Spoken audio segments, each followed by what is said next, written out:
Nah, I'm looking at that. I'm looking at that. Multiplayer. You should move your mirror then. No. That's a Alright, that's a then that's a, everybody that's a, gonna that's keep a selfie mirror, man. Is it? Yeah. I don't think it is. That's the one you send out the meat pics to. I got a selfie mirror. It's called my eyes. Don't you need to wear glasses? I got contacts. Uh, You want to see? No, Look, those don't pull 'em out exist. for you. Those don't exist. yeah. He said, you want to see? So I'll take it out. I don't believe in those. It said Waldorf has talent. Does it? It said, yeah, watch this. It's like, Yeah, not really. He said, my eyes infected again, guys. Yeah, exactly. Yeah. Waldorf ain't got no talent, bro. Damn, yo. That Pepsi hitting. Never told Is you. he's actually drinking a Pepsi? Holy Yeah. shit. Yo, the fucking That joint big as fuck. fucking plug, bro. I told you, man. I literally was like, yo, this Pepsi is hitting. Shit is That's tasty. crazy. That's fucking crazy, yo. So who am I to argue with the Pepsi? Are we live yet? Yeah, we're definitely live, yo.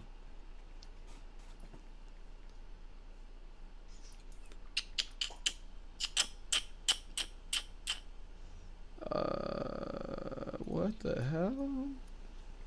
The keyboard's not big enough. Ow, fuck. Get lasered, Nick. Yeah, I actually did just get shit on. Stop watching the game. Yeah, I can definitely see that. Mate. You know what I might do? I might just co-stream, but it's just gonna be me fucking playing this. Oh, yeah, nigga, you got that homie Gustav. The fuck is Gustav doing? Doing Gustav stuff. Yeah, I don't know. I do not know Get shit on, nerd. what homeboy's doing. That brightness too fucking bright. I can't see shit. It's really not even like that bright. Whoa, whoa, whoa, whoa, whoa. Damn. Yo, the KN is busted. I can only see you respawn because that's the only time I get dark. That shit's OD. OD. In the WD. It's pretty Said freaking hashtag racist. WB. Aw. You got shit on.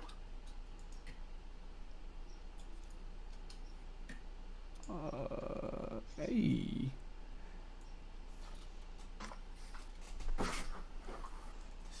Hey. Say we're not running. So we're not going anywhere. Just going on a little hiatus. Had to recharge the fuels. Had to do that, buddy. Had to do that. He said, do that. Alright, so yeah, this is episode 9, everybody. I didn't write anything down, so like yeah, Oh, just we freehanded this. I honestly don't give a fuck. So like, you know what I mean, if y'all want to talk about something, you know, throw it out there. We can talk about it. Like, All right, EJ. I know you got something. Are we live right now? we've been live for the past 10 minutes. What's up, everybody?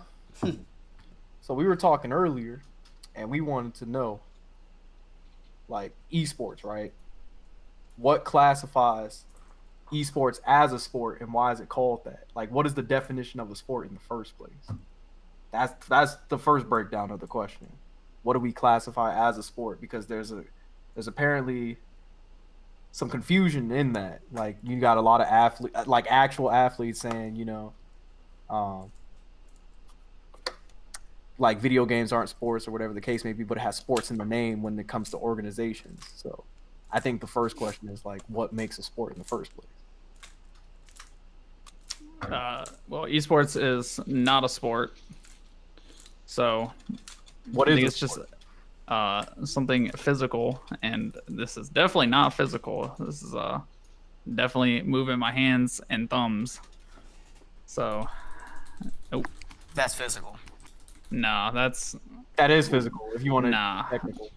Any activity involving physical exertion and skill in which an individual or team competes against another or others for entertainment. How is that not esports?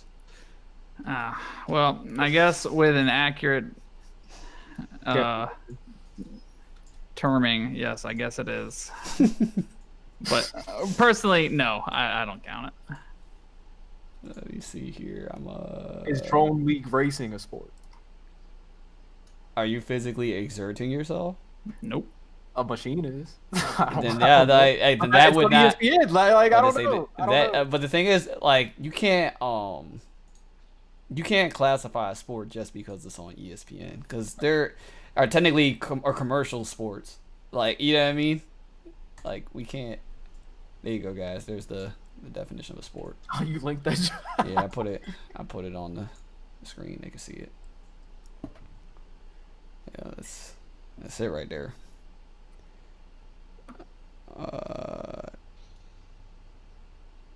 Yeah, I don't know. It's like, Oh, they got the other version too. So a sport is also a person who behaves in a good way or specified way All right, in anyway. response to teasing, defeat, or a similarly trying situation. An example of that is good on be a sport. that's also one. That's a different, like, that's not what we're talking about. That's What we're not- talking about yeah. is the top meaning.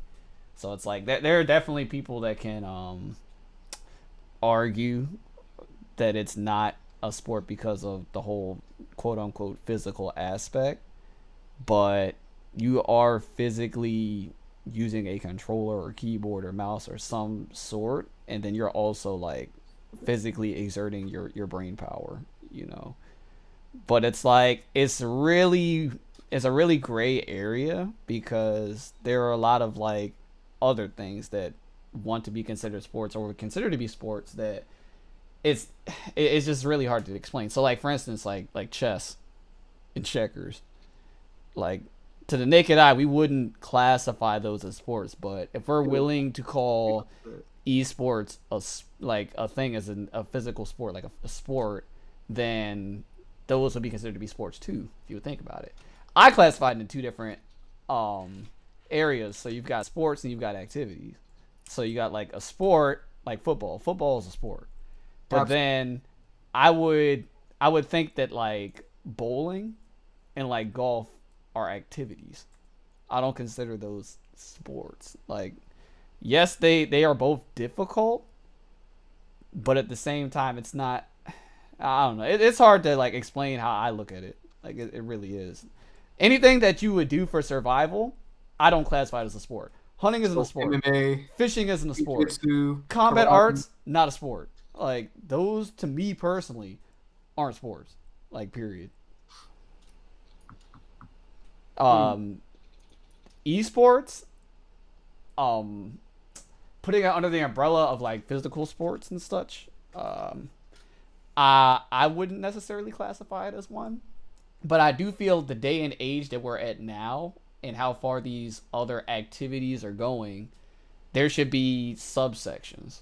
So it's like you've got like, I feel like right now the word sport is too broad. Like, it's way too vague, way too broad. If they want to identify something as a sport or not a sport, it needs to be like different subsections to it. So like, I guess MMA and esports kind of started the torch on that, because you've got combat sports. So it's like, it's not sports, it's combat sports. And then you've got electronic sports, so on and so forth. But it's like, I guess they don't want it to be redundant by calling like baseball, like, I don't even know what the fuck you would call that shit. Like, I don't know, bat sports. Like, you know what I mean? I don't know what the subsection for that would be. So they want a general umbrella over like generalizing what a sport is. But that's where the confusion comes into place, because there are people that honestly got pissed off when Evo was telecast on ESPN2. There were people mad about that. Like, there isn't some other type of junk on ESPN2. Like, what the fuck was going to air on ESPN2 on a random Sunday night? You know what I mean? They're not going to play anything major on there. It's ESPN2. They're not going to have any billiards. Yeah, like they're not going to have a baseball game on, because no other sports in session at that time. Like in August, the only thing that's really in is like baseball. Hockey's done. Basketball's done. Like, NBA is done. Like, all those other sports are done. So the only thing technically that you would consider to be sports, like maybe golf and like baseball. And it's like that's the only other thing it would take from that. But they're not gonna be playing on ESPN2. They'll be on regular ESPN. So I don't know what the hell the problem is, you know. But yeah, there's a subsection of people that hate it. They honestly hate esports for that. You know, I don't know. I mean, like, for example, like checkers, like you were saying, chess, I can definitely see those being like competitive, but as far as the word sport is really hard to say. Like the word is like It's too vague. it's way too vague. And I don't want to like classify anything that's not like you said, if it doesn't have a ball in it, it's really hard to classify as a sport itself. It's really hard. The competitive aspect can be there for anything. Like we can sit here and have a competitive Lego building competition or some shit, you know, and whoever builds it the fastest or whatever the case may be, or the best or whatever, that can be considered a sport. Like I don't know. It's just I feel like they're trying to cut down under the whole physical exertion thing. It doesn't say mental exertion on here, so I guess that's where they're trying to like take it out. But you are like doing stuff. So you mean to tell me that pressing a button isn't physically exerting? it's mentally and physical. But mental is not a part of it. Like in the definition, there's nothing about mental on here. Got it. But skill is in here. I would hope to say that, you know what I mean, competitive video games have somewhat ability of skill in it. Like, you know, I don't know. There's got to be, because there are people that's just better than others. So there's got to be some skill involved in that. I wouldn't think that like naturally some people are just better than others. Like I wouldn't want to think that. Or maybe people are cheating. I don't know. But yeah, I wouldn't. I don't know. But like exertion. All right, hold on. So let's do that. Let's look up. Let's look up what the definition of exertion is. So exertion says, wow. So exertion, the definition is physical or mental effort. Yeah, you can be mentally exerted. Yeah. So if it takes effort, if it takes physical effort and it takes skill, then it's technically a sport. So by that, I would assume that esports is considered to be an actual sport. Like, So we can make Instagramming a sport if that's the case. is there a skill to Instagram? Yeah. Slightly. Anything that one person can do that the other can't, that's a skill, right? Everybody can do Instagram though. But not everybody can get like a certain amount of followers. You know what I'm saying? It's Nah, like, I feel like that doesn't. No, that doesn't work. I wouldn't say that. That definitely doesn't work. It could be Because anybody can get millions of followers. It's just random. Like, you know what I mean? I don't fucking know. It's like anything could be a sport if that's the case. Yeah, I don't know. I feel like the skill part kind of numbs it down a little bit. Because, like I was saying, when it comes to survival tactics, I don't rate them as sports because, for instance, swimming is a sport, right? But they judge people based upon timing. It's not about, like, how you swim. You know what I mean? Because anybody can swim. Everybody can learn to swim. That's why, you know? So there's no real skill to that, like swimming, because everybody can do it. Like, it's just that people do it differently, right?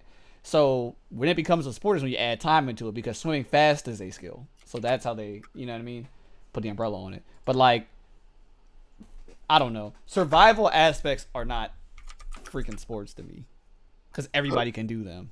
When it comes to hunting, everybody can do them. Everybody can't hunt well, but you can do it. Instagram, everybody can have an Instagram, but everybody doesn't do Instagram well, I suppose. You know what I mean? But that's the difference between that. Not everybody can play fighting game. There are people out there without hands. You know what I mean? Like, it's not possible. Would a real life BR be a sport? A real life battle royale? Yeah. No, that's survival. Okay. All right. Yeah, that's all right. survival. All right. Fair game. It's coming though. I expect by like 2030 we'll have like real life BRs. That'd be godlike. Drop like 30 people on an island and let them kill each other for entertainment. It's a duke it out. Yeah, it's coming. I'm believing it. Yeah. Do you, What were that? What were we gonna say, man? You already like halfway there now. all right. Madden has a ball in it. You're exerting yourself on the controller. That's an esport though. That can be a sport. Yeah, it's an esport. Sport, and it's sponsored by NFL too. Just a That's sport. esport. So It's what not about just a sport. so going by that logic, I got a sword in my hand in my character. Now We what? can't. Yeah, that's no. You're going like 3 layers deep there. You're already playing a video game. That makes it an esport. You can't be like, okay, you're doing a sport in a video game, so it's a sport. No, that does not work. You know what I mean? Maybe. We can't do that. I Because think if that's why we're people because if we're gonna do that, then technically VR is a sport. Like motherfuckers put on the goggles and throw a football virtually, and it's like, oh, you're playing. You're an NFL player now. Like you're playing a sport. Working Like hard. no, we can't do that. Honestly, that's why athletes get so riled up because they're the ones putting in the work or actually sweating and stuff. But they see these players get called athletes as well, sitting down playing a video game, and Well, they see right. them more as couch potatoes versus an athlete. Right, and I feel where you're coming with that, but it's like I feel like what that is that's an ignorance to the knowledge. Like I feel like athletes don't respect what people that play in esports leagues and stuff do because they don't understand the work and the effort that goes into it. Like I feel like it's an ignorance. It's definitely an ignorance thing, because it's like you're not gonna respect something that to the naked eye looks simple, and that's the whole what's it called, the argument that the CS:GO players had when it came to like fighting games versus that. Like they saw fighting games as, oh, you're just hitting buttons and you have timing. Like that's it. I have no idea. You know what I mean? So this is something anybody could do. That's pretty much the argument they were having. They were like, CS:GO is so hard, yada yada yada, and that. But what it was is an exploitation of their ignorance of what exactly goes into a competitive fighting game. Like they don't understand what is exactly going on. I mean, it doesn't help that like the thing that's supposed to bridge the gap to people that are this ignorant is commentary, and we've already gone over how bad that is. Yes. That's what that's supposed to be for. That's supposed to be for those types of people that are like, okay, it just looks like this dude is just flailing, like, going around and stuff, but there's more to it than that. Yeah. Yeah, It has to.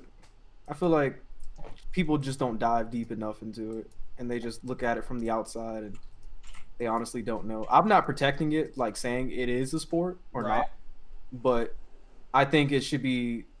It shouldn't be overlooked as a competitive what's the word? activity. Yeah, absolutely. So it's an activity. Because when people look at it, they're like, "Oh, that's stupid." You're playing a fucking video game. Well, that's what they're gonna say. They're saying it's an activity. They just don't want it to be called a sport. Yeah. I mean, by definition, it kind of is, though. Like, that's what makes this so hard. Like, you know what I mean? I honestly feel like it's ignorance, man. Like, I feel like that's the word we should be using. The word is called being ignorant. You know what I mean? Because it technically is, but I guess they don't want to blur the lines. But if you're gonna blur my point is, if you're gonna blur the lines for these other things, then why can't you blur the lines for esports? Like, you know what I mean? We're blurring the lines for fucking poker. Like, you know what I mean? That is not a sport. Blurring the lines Like- with darts. Right, darts. Like dumb shit. Like, you know what I mean? We're blurring the lines for that stuff. So why can't we blur the lines for esports? You know what I mean? Why is that where the cutoff is? Because they're calling virtual poker a sport. You're playing a video game then. That's a video game. What? Because real money is on the line? Real money's on the line in tournaments and money matches. It's not a sport? Come on, man. Like, come on, bro. And People don't tell feel me that way because it's like you've been playing video games all your life, or you've been around them all your life, so people see them as an activity that's not taken seriously or can be taken seriously because they don't know any games that are competitive at all. right, but at the same Yeah. coin, they've been around basketball their whole life and they compete in Yeah. basketball. Like, it's like, it's such a double-edged sword. I see what you're saying. It's just like the stigma for both of them. That's what I'm saying. It's ignorance. You see basketball, you automatically think competitive. That's just ignorance. Because I can sit there, right, and look at an NBA game and be like, oh, well, it's just a bunch of people dribbling the ball down the corner. Yeah. I can do that. Like, I can say the same thing. That's ignorant. Like, I'm being ignorant at that point. But to disrespect people that have gone through trials and tribulations to play a game competitively and do well at it, that's ignorance. Like, it's huge. Like, a huge thing. I blame you guys, commentators. It's your fault. It's your fault that people are so ignorant because your commentary is shit and it's not getting better. Like, it's not. Shout outs to the people that are actually good at commentary, There aren't many. wherever y'all are. There are not many. There are not many of those. Let me see.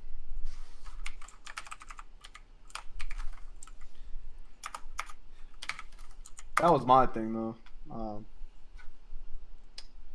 Just try to see if it is a sport or not. If you look at the definition of a sport, it kind of is. Now hold on, let me do this.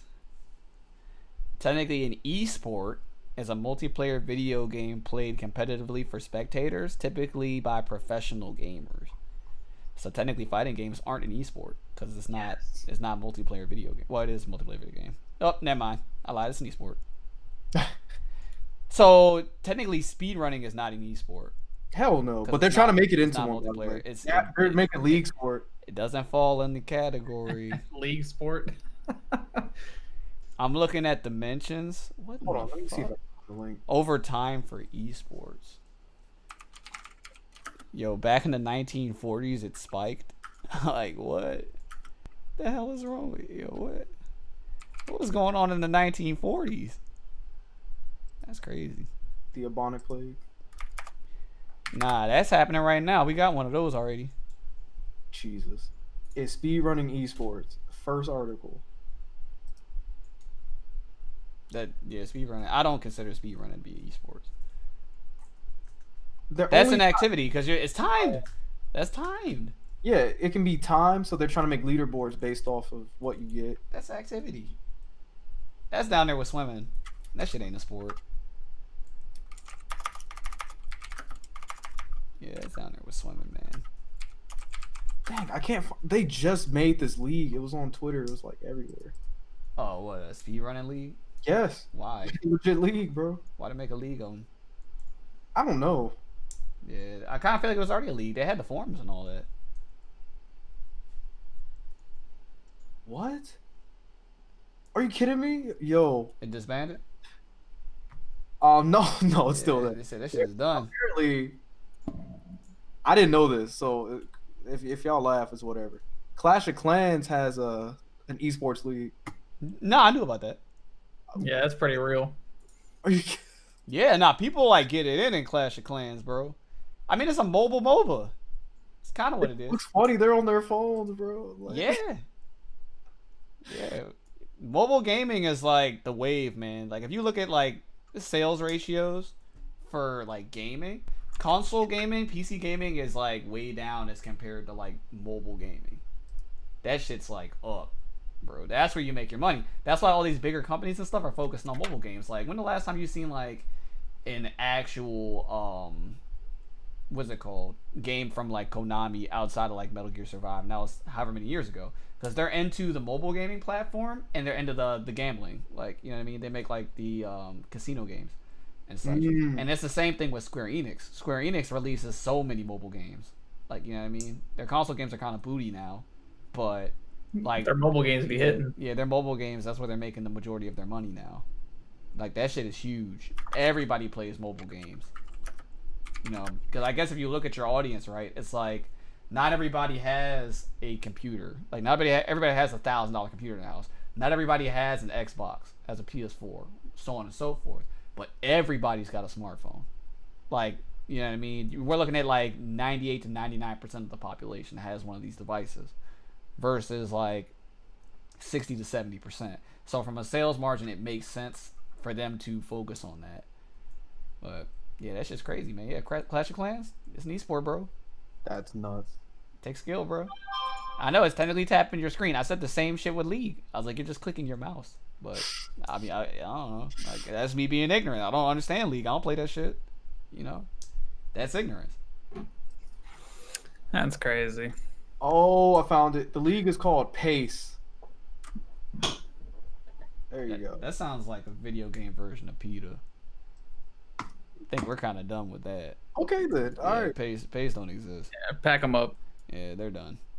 Cancel them. On to our next topic here, because I've been sitting on this one. Uh-oh. So let me pull up the twit longer. Here we go. What event was this? Oh, God damn it! What event was this? I don't remember. It doesn't say it in it, but whatever they were just like running MK at. You guys know Tweety, right? The MK player. Is this at Texas Showdown? No, it was before Texas Showdown. I saved the link on January, February, March, April. I saved it in April. Damn. So it was like the end of April. I saved it on the 29th. So whatever happened that weekend, right before it turned into May. But so we have Tweety, the MK Injustice, whatever player. So apparently, this dude was getting like accosted by Footwork and 3 of his boys, Hollow, All Caps, and some other guy. So what were they like antagonizing him or something? Kinda.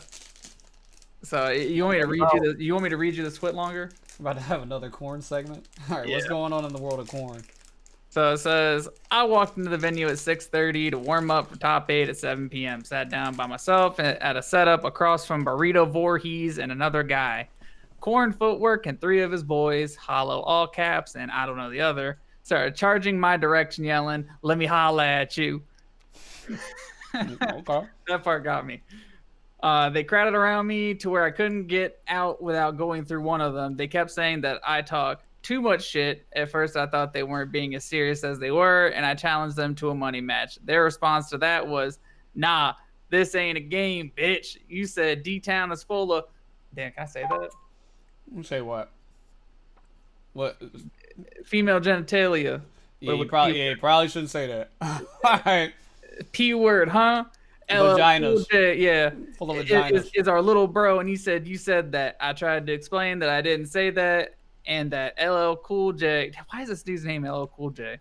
You're the guy? Yeah, it's apparently a player. Not the celebrity. Yeah, apparently a player. Okay. Well, I mean, Cool I guess J they got probably Tom Brady, so. told him that so they would have a real reason to run up on me besides the truth, which is that I told him that he's a garbage player at MKX. They were yelling at me until Hollow eventually spit on me. Ew. I said, "Dude, did you really just fucking spit on me?" And he backed up a little. They kept going on until 5 to 8 minutes later when some guy whose name I didn't know escorted Footwork and Hollow out. Keep in mind that they weren't actually kicked out since they came back in minutes later. Okay. Even after that, no one made All Caps leave me alone. I kept saying, "What are you going to do then, dude?" And he said, "Make the tweet and I'll leave." So I just made the stupid tweet apologizing to little It's Not Cool J so I could just get ready for top 8. So basically, this dude Tweety was slam battle like run hands with Footwork and All Caps. So they wanted him to make a tweet? Yeah, because apparently, like, I guess on Twitter, he was just like, "Yeah, you know, little Cool J, you know, you're trash."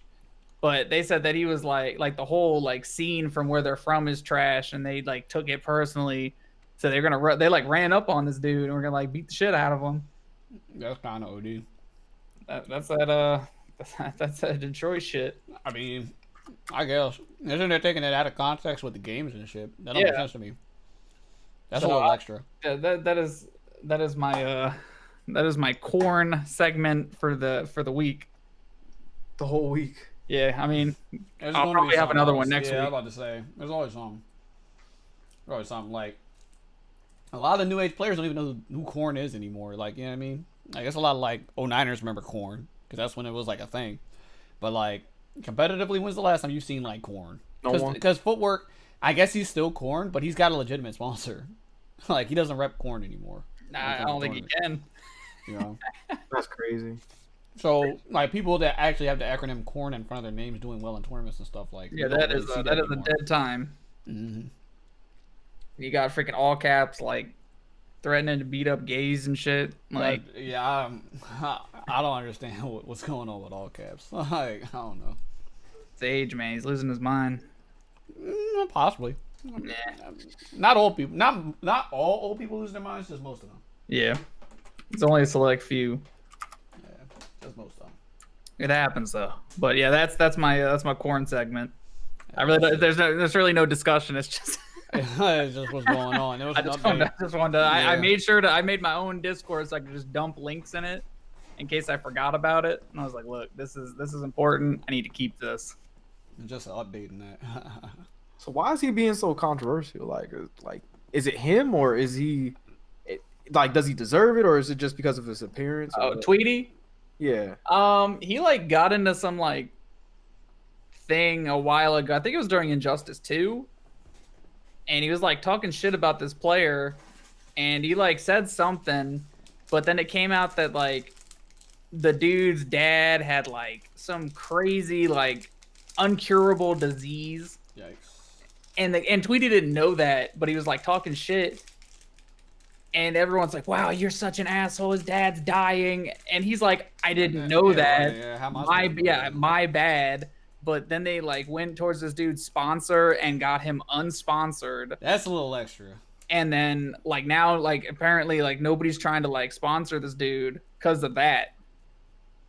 And he's like, "Look, I'm doing this on my own dime now, and I'm just trying to like win and do my thing." And he's like, "Now I got people like trying to still like fuck it up for me." And I don't know, that's crazy to me. Yeah, that's a little extra. I like how it's whenever anybody has a problem or something with somebody in the FGC and there's like a sponsored player, their first thing is to go tattletale. Yeah, right at the org. That shit happens all the fucking time. They're like, I feel like the only time it really was like warranted was against Andre. Yeah, I figured you were gonna say Andre Infiltration. Yeah, like those are the only teams I feel like it's warranted, but like I'm not a big fan of people like having an issue with someone and then just like running to their sponsors for them to do something. There's a few others that I think are warranted, like I guess Chris G and Andre. Or no, the other one that was slapping chicks' butts. Whatever. Yeah, that was also but I was also thinking of Wolfcrone. Yeah. But like, I'm not like the whole Tweety thing. I understand, the frustration. Mm-hmm. Did it warrant running to a sponsor about it? Not really. Yeah. That's I was you can literally just like the dude already kind of apologized. If he kind of apologized, what more do you really need at that point? Like going to the sponsor was a little too much. Granted, the other stuff that I guess he also just talks a lot of trash, a lot of shit talk, I guess, from what I understand, but I don't know. I'm not gonna get into it, but I definitely saw that bit going down, and I just was like, I'm not a fan of the whole run to say something for someone. I don't know. That whole culture is a topic in its own that I'm like hit or miss with. Mm-hmm. And I really don't like it. There's definite levels of severity that can warrant you having to contact or talk to my sponsor or technically informing them. My thing is, if something is big enough, I feel like the sponsor should be responsible enough to have an eye on their players to know something like that's going on. Right. So for them to have to go tattletale for that, it couldn't have been that severe. Now, for instance, going back to the infiltration thing, that reached sponsor. Like, you know what I mean? They heard about that shit. Like, you know what I mean? There was no avoiding that. Like, that's the thing. And the same thing with, like, Andre. You know what I mean? You got, criminal cases coming out on the dude. Yeah, we probably should represent this guy. Like, you know what I mean? That's what happens. But with, like, the petty stuff, arguing amongst players, I feel like it's not that... As long as, like, people aren't going crazy, right? It's different if, like, there's argument amongst players. You got a sponsor player, right? And this guy is going, like, omega racist. And like saying like, you know what I mean, I'm a kill your entire race or like some crazy stuff like that. Like this dude is definitely unhinged. You need to get that person some help. So for instance, in a positive light, right? Back when Knuckle Dude came out and said that he had mental illness, right? Like he wasn't all right up there. His sponsor went out and got him help. They put him like he was putting therapy and shit like that. And I mean that's a good sponsor. Now I can't see how like sponsors can't do that on a reverse end where it's like, we kind of understand when somebody's being a little extra, but people trying to tattletale on somebody to get back at them, that's kind of wrong. Like, you should not release your player for that. That's kind of stupid. Because the whole Rick Fox thing, like, while Rick Fox was trying to leave Echo Fox and all that, it was the same thing. There was somebody in the organization that was, like, omega racist. Like, he was like I don't have the article on me, but it was like the dude was just going like omega ham talking about apparently like, it wasn't Jewish people. Apparently it wasn't the first time. It was a bunch of like emails and text messages between the people upstairs, and it was like this. I mean, even then, I hear it wasn't the first time. Like in general, like it's been a thing. It's been a known thing outside of Echo Fox for that dude. Crazy. So, Like, it's actually crazy. Like, there's a severity to it. So when I look at it, I look at like Tweety talking shit about a player versus infiltration possibly beating a woman to death. Like, I mean, two different things. Like, Yeah, it's night kind and of night and day. night and day. Which wasn't proven. Yeah. They never proved that he did it. He could be innocent. I don't know. I don't know the details. I can't judge the dude. I kind of feel like as a culture right now, once we hear or see something, well, not see, but once we hear something, we're quick to judge and assume. Yeah. Like, we jump the gun really hard. You know what I mean? I'm not saying that the dude's not what he is. He could potentially be a monster. You know what I But mean? people definitely are just taking like one side from it and then Right. running with it. And Right. That's all. Mm-hmm. It's really bad in this day and age. Social media, man. Like, Yep. word spreads quick, man. Word spreads really freaking fast. What else we got on what else we got on tap here? We got the whole Pro Jared thing. The hell is that? He was with who was he with originally? Let me look him up. I remember a little bit of this guy, but He's a nobody. That's all I mean got. now he is. I happened to see it a little bit when I was coming back from Japan. Oh my Like, goodness. I don't know who this dude is, but I'm all for. I don't know how far we go with Fanny right now because I hate people like that. I have a severity of really hating people like that. So What did he do? I don't get it. So this guy worked with Rooster Teeth, and then he did editing for Screw Attack and all them. So he write Ruby? He writes Ruby? No, not anymore. Or he wasn't around for that. This was like 2009. Then he joined, precursor to Ruby. yeah, then he joined Normal Boots, that like thing that JonTron and this dude Peanut Butter Gamer. No idea what this Yeah. is. But then he did like some Game Grump crap and then whatever. So basically this dude, it came out that he is now divorcing his wife, or his, I guess, ex-wife now. But what he did was he went on Twitter, posted this like huge thing, was like, yeah, so basically I am divorcing my wife, and yeah, that's it. So I hope you guys give us space and everything. And it came to be that he didn't even like talk about this with his wife. He's just like, yeah, I'm divorcing her. He divorced her over social media. And he blocked her on Twitter. Oh my and god. like all social media. So she's like, oh well, this is news to me. Then it came out from her that he had been cheating on her for who the Yeah, God knows how long, right? Oh, here we go. I can read you the controversy thing my on Wikipedia. Okay. All right. Straight from Wikipedia, not my words.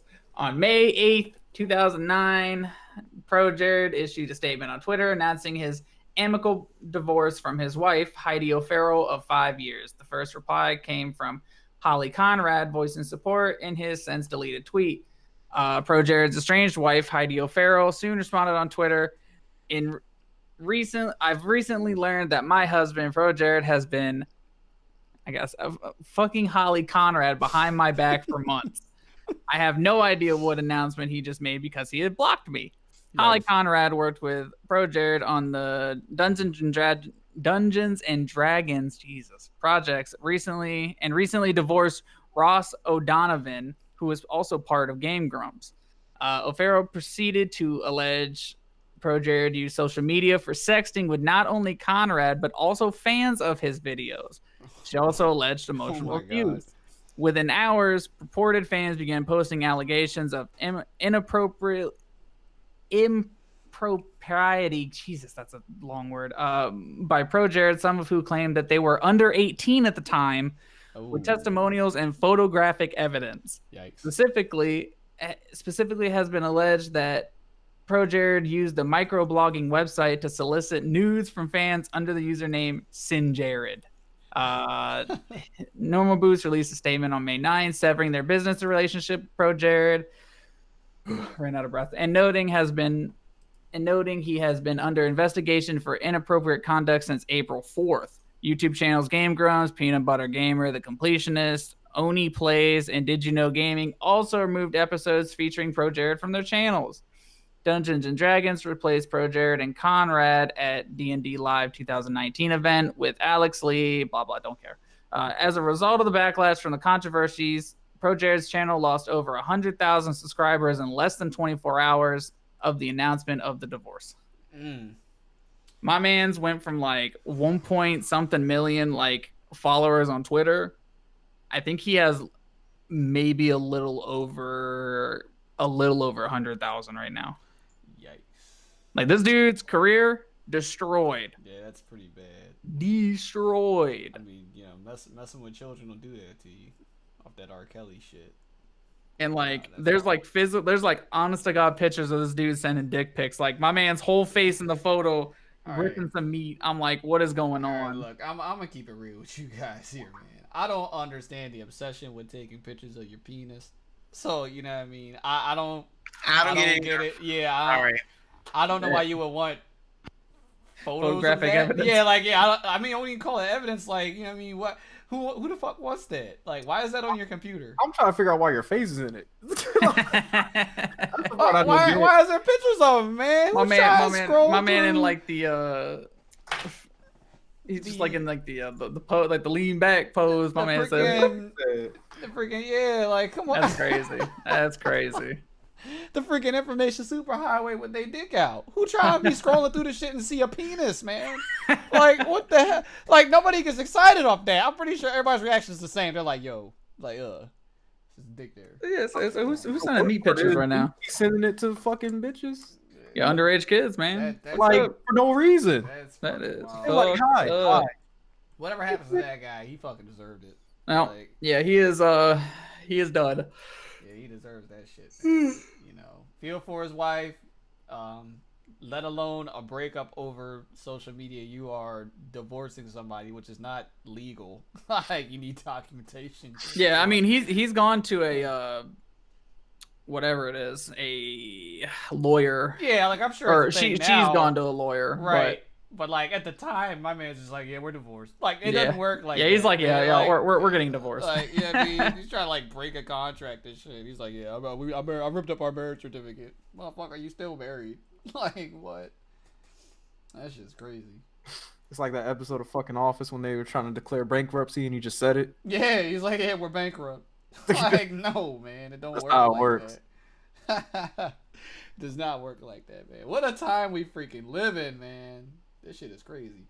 What's up with this? So outside of like Texas Showdown, right? I'll get into that in a second. Like, I'll bring up that. But outside of that, at the same time Texas Showdown was going on, there was a reinsurgence of Snapchat filters where dudes are turning into girls. And vice versa. Like there is no vice versa. No, there is. There's a filter where girls can turn into boys. Yeah, it's the same filter. It just goes the opposite direction. I've seen like one, like That's maybe one crazy. girl go to a boy. All I'm seeing is dudes changing into females and their Snapchat. Filters. Pretty much the filter. Literally, if you're a dude, it makes you look like a decent like flip.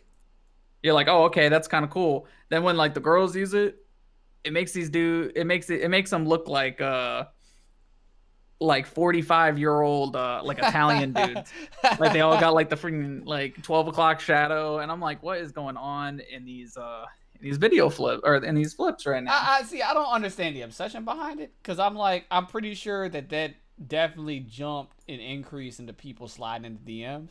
Oh yeah, And it's like a bunch of people sliding into other guys' DMs and Yeah. other girls' DMs. Supposedly people are like making fake Tinders with their This is with so their crazy. Snapchat. Like, photos. what the fuck has Mad Snapchat unleashed on the world, dog? Like, I'm here for this. This is hilarious to whose me. idea was this shit, man? Like, I don't really fuck around with like meeting people on the internet anyway, so it doesn't really involve me. But I feel for the people out there that are thirsty for it and like are falling into these traps. I mean, you can tell the difference because it's like the same hairstyle they put on every fucking body. Some people can't though. Like, you know what I mean? There are a lot of people that are like ignorant to like social media and its tricks. So they'll see it and be like, damn, you know, this chick, she kinda banging. You know what I mean? I'm It's a like, fucking- dude, if you look at the fucking handle, it's like, yo, this is David Smith. Like, you know what I mean? I'm like, yeah, that's David, bro. Like, Freaking Big Meat Leroy. right. You're like, So many oh, people. so I didn't know this chick had that name. I think it was funny because there were dudes that already kind of looked like females that when they put the filter on, they just It got looked worse. They looked more masculine. Like Yeah. I'm like, what is going on, man? Like the filter didn't know what to do. It was like, oh, I don't know if this is a girl or a boy. So you know.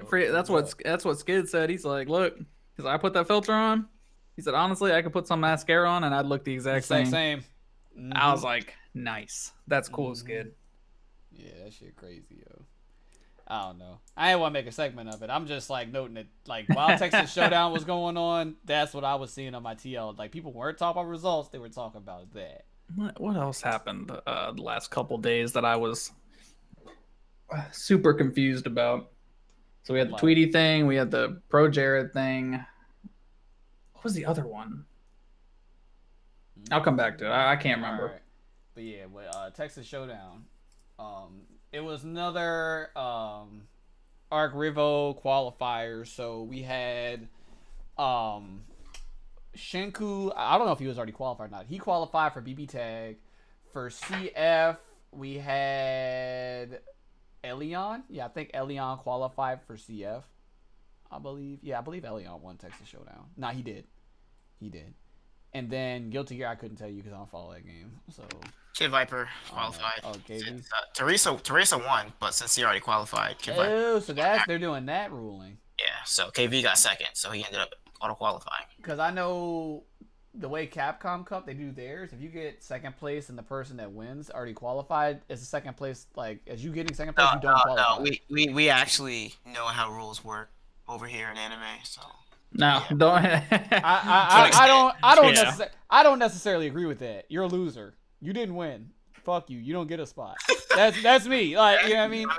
So the winner should get 2 spots. Yeah, I mean because you look I mean, at even that, it's gonna come down to points. So. Right, because if you look at it in that mindset, it's like, all right, so and so's in grand finals. You know what I mean? And you're in like winter semis to get into grands, and you're like, I just need to beat so and so to get to this person, and I just need to make sure I don't go to losers. Or if I go to losers, make sure I win that to get back, just to be like, oh, so I can qualify. Like, you know what I mean? What's the strategy in that shit? It's kind of selling it short, in my opinion. But, I mean, I don't know. Kudos to KV for qualifying, I suppose. Texas Showdown was a lot smaller than I thought it was going to be, like, player-wise. I remember, like, months out when they first announced Arc Revo Tour, it was, like, around CEO Otaku and stuff. And a lot of people were like, yeah, we're going to Texas Showdown. It seemed like it was about to be a huge event for the anime. But it didn't seem like that many people went. Like, you know what I mean? For BBCF, our top 8, we had, like, you know, Dolphy in it, and Beta Dude, Julian. Big homie Serpent. You know what I mean? But, like, we didn't see, like, the people that we'd expect to see there. We didn't see, like, Fame. We didn't see SKD. There were no international players for CF. Skid got screwed, so.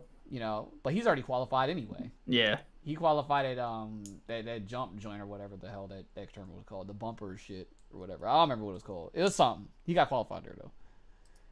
But there was no international presence there outside of Teresa. And I guess you could say Abigail for BB Tag, but I don't know.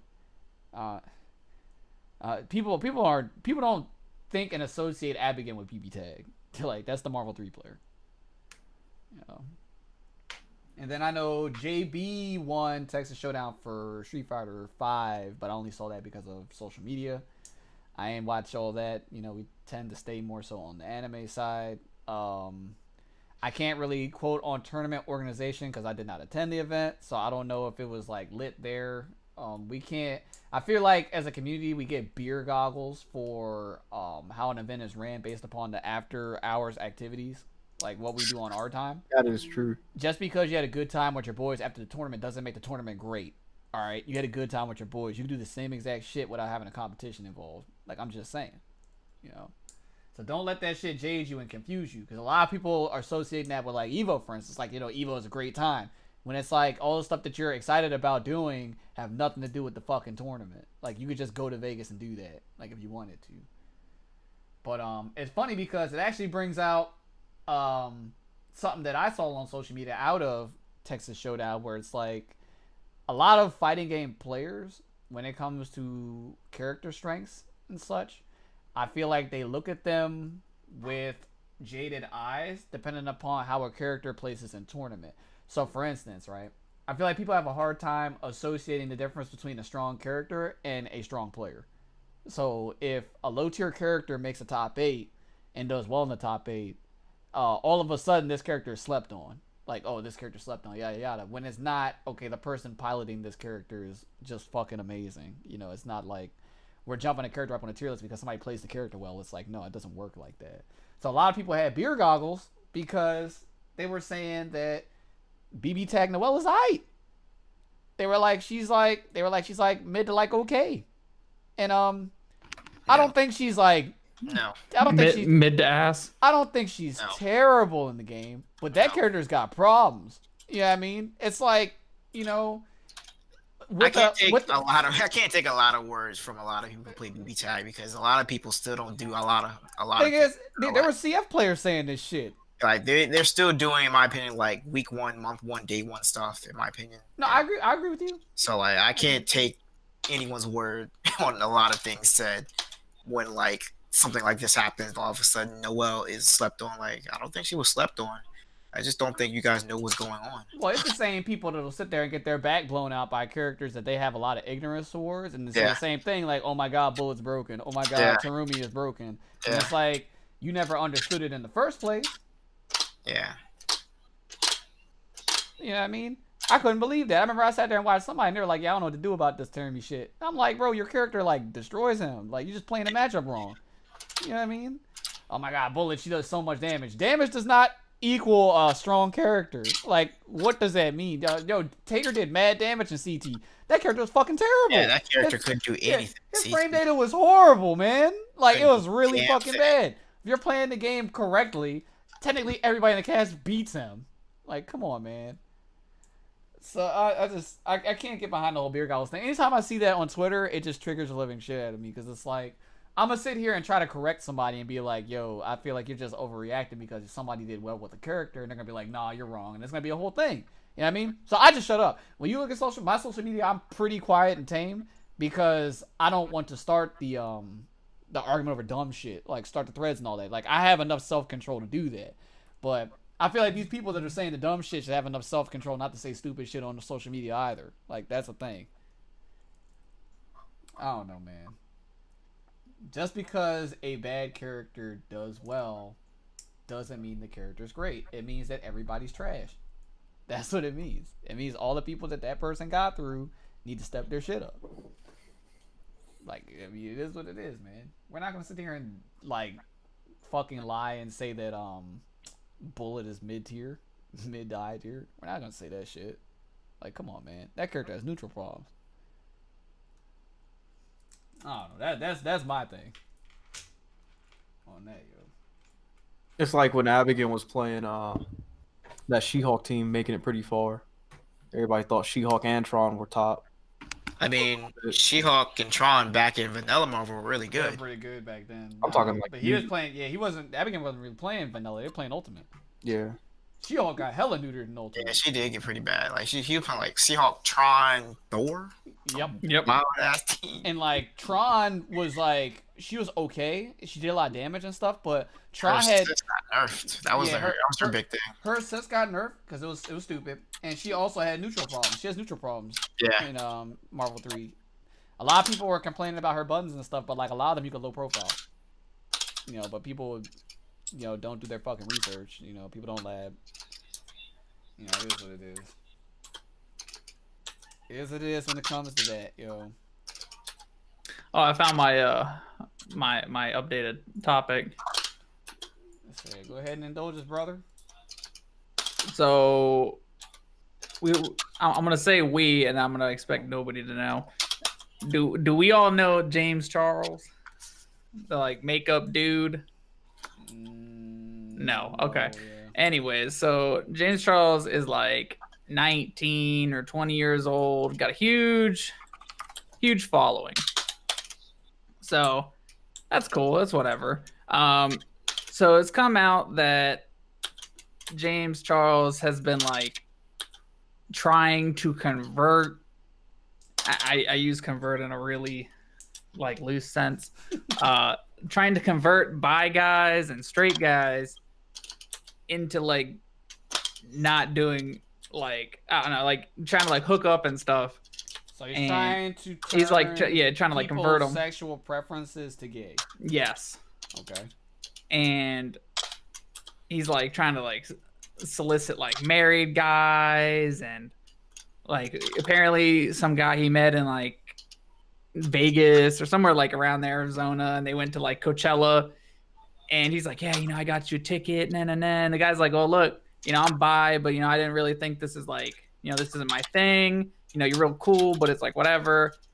And James Charles like blew this dude up and is like posting all this stuff that the guy like sent him, and is like outing him on the internet. And now this dude's been just like, he's like lost all his followers, and I think he's getting sued too.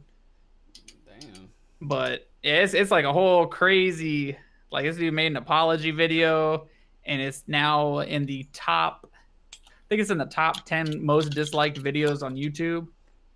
That's an accomplishment. That's crazy, because we all know the YouTube rewind is like the #1 video right now, but I don't know, top most disliked videos on YouTube. Is there like an actual list? Oh, there is.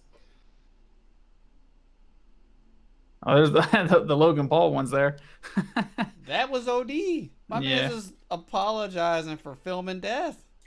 What? Oh, yeah. That's His apology video is #9. Oh, good shit. That is, wow, it's actually higher up than Logan Paul's. Oh my goodness. I don't understand the whole influencer YouTube content creator wave, man. Like I don't understand it, man. I will say, do you know what the 6th most disliked video is? Call of Duty Infinite Warfare reveal trailer. That game was bad, dude. Yeah, that shit was. Dislike percentage 88.41%. And people were sick, and they came out with the game anyway. That is crazy. Despacito's right above it. All right. All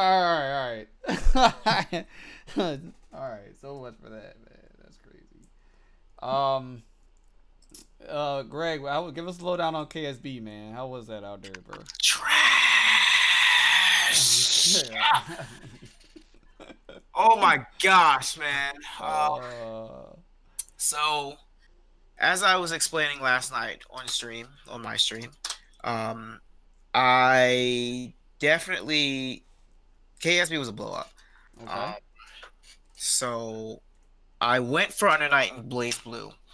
I skipped out on Under Night because one, I had more fun exploring Japan, and a lot of the BB players ended up going to Athena that day, so it made more sense to just go to Athena to play a lot of the international players that came to Athena to play BB. So I just skipped out on Under Night, and I also was just really tired from going to Kyoto the day before, so I didn't really feel like going. Also didn't feel like paying the venue fee plus the entry fee for the games for Under Night, so I didn't bother. So come Saturday, I get up, everything's starting at 10 a.m. and whatnot. And, me, like a normal, logical person who makes sense, since I'm in pool 3 and 4, or pool 4, I'm like, well, that's got to start like around noon, 1, depending. So I'll get up like around early, venue opens up at 10. I'll start heading over like around 10:30, 11.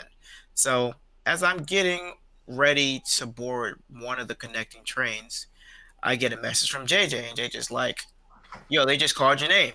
And I'm just like, what? At this point, it's like 11:30. Uh-huh. So I'm just like, what do you mean? He's like, yeah, they just called your name. And I'm just like, are you sure? Like, I'm in pool 4. Well, why is my name being called? Like, what's going on? So he's like, apparently they started pools 3 and 4 first. Huh?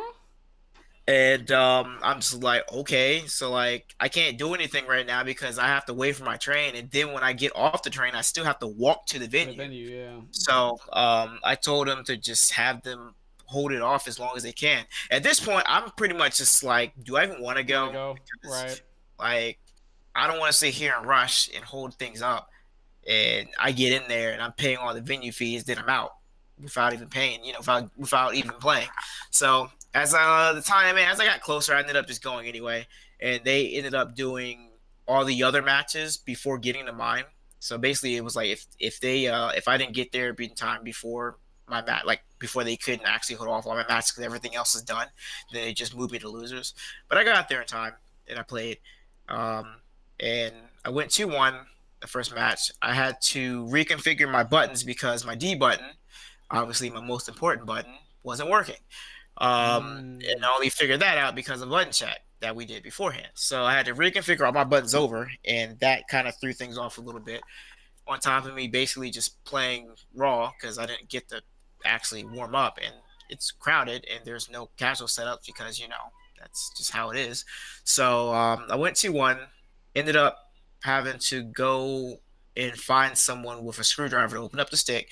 One of the switches came loose, so I had to plug the switch back in, and then played the next match and went 0-2. And I was just like, man, fuck this. Like, wasn't even worth coming here just to be here and be crowded. Like, Zerp put it the best way. He was like, KSB is the best OG tournament because it's got all the old stuff, yeah.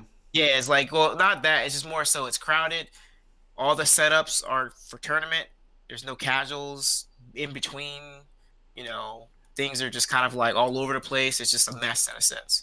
So yeah, like after that, like I totally forgot that there was a Samurai Showdown demo there because I actually brought that up Thursday on Twitter, and I totally forgot because I was just so upset on just how I had to basically rush to get here only to lose, and basically wasted money to get in there and just to lose immediately, like 10 minutes to 15 minutes after getting in there. So yeah, so like I used my drink voucher that you get when you come in, watch the Ranma 1/2 tournament, which was actually pretty hyped. That was actually pretty hyped to watch. And then I just left. I went back and I just left. I went back to Nippon Bashi and just explored Japan. Like I was just like, that was a fucking waste of time. So it's kind of funny because I went there for KSB, but I ended up having way more fun in Japan as a whole. And then KSB was a blow up, and it's just like, all right, whatever. That's pretty much alluding to my point with the whole like evolution thing. It's like to enjoy Vegas, you do not need to go to Evo. Like they don't need to be associated with one another. Now, putting it that way, would you attend KSB in the future? Would you do it again? I would attend KSB only because I'm in Japan. I would not attend KSB because I'm going to play for the tournament. I would just attend KSB because I'm like, oh, I'm in Japan around the time KSB happens. I guess I'll go, maybe. Because most of those guys primarily play in the arcade anyway. So when, because the funny thing is, so I mean, it happened during Golden Week, right? And majority of the BB players that were there for KSB, I feel like they were not primarily Osaka players. I think they were more so from different regions of Japan as opposed to Osaka because Jay Anson is in Osaka and he wasn't there. I think he was working. Upa's also in Osaka and I think he was working. So I think a lot of the local players, a lot of local B players didn't even go to KSB. At least from what I gathered. I didn't really stick around long enough to see who or what was there, but I just know that I definitely talked to Upa on Twitter and he was not going. And then I saw Jay Anson tweeting that he was working and was kind of redirecting people who might want to play BB to not go to Athena because they were doing an Arcana tournament while KSB was going on. So and he was like, they were both working. So I don't even know if a lot of the local Osaka players were even at KSB to even play because so yeah, I had more fun in Japan and exploring Japan and in Athena as opposed to at KSB because I was in KSB for like 20-30 minutes. It seems like a lot of the FGC events that are being hosted in Japan kind of fall into this category if you're from the States. Yeah. It's like you're going for the experience of being in another country, but the actual like tournament is a blow up. Yeah, me and Jeff were talking about this Thursday and how basically they're still relatively new to all of that. Mm-hmm. So a lot of it's still bad because they're not really used to how it's kind of done. On top of just the production in America it's just gotten better over the years. So you kind of go to Japan expecting something either of the same caliber or better, and you don't really get that. They're still kind of behind in that.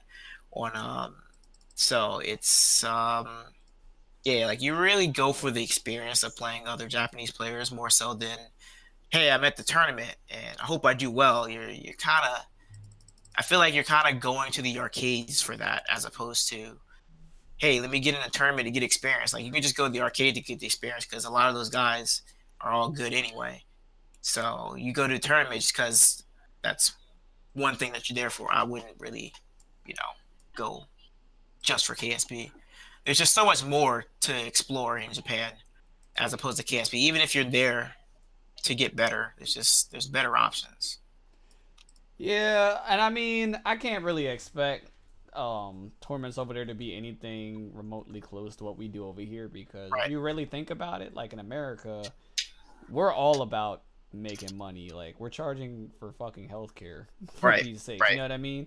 But like it's kind of how I was talking to EJ about earlier. Like majority of the tournaments they do in Japan, if not all of them, they don't even compete for money over there. Like it's Yeah, like against like the law. It's like a law that you Yeah. can't like gamble or something like that. Like a lot of those tournaments are for like for the love of the game or for like prizes. Like they'll have like a statue or a Yeah, plush yeah. or like I know one of the tournaments I watched they had a bottle of whiskey that they gave away, but Right. they're primarily not really concerned about the money like in Yeah. that aspect. And I kind of feel like the tournaments kind of falter for that. Because even with Evo Japan, you remember registration was free for that because they Yep. weren't allowed to charge. I mean, technically KSB was free for that also. Mm-hmm. So you're really just paying for the venue fee when you get there Right. and for whatever game that you enter. But I mean, you can definitely sign up. Mm-hmm. Yeah. So yeah, I can understand that. I didn't really watch KSB this year. I don't know. I might have been busy or something. I didn't really pay attention to it. But I know Fenrich won.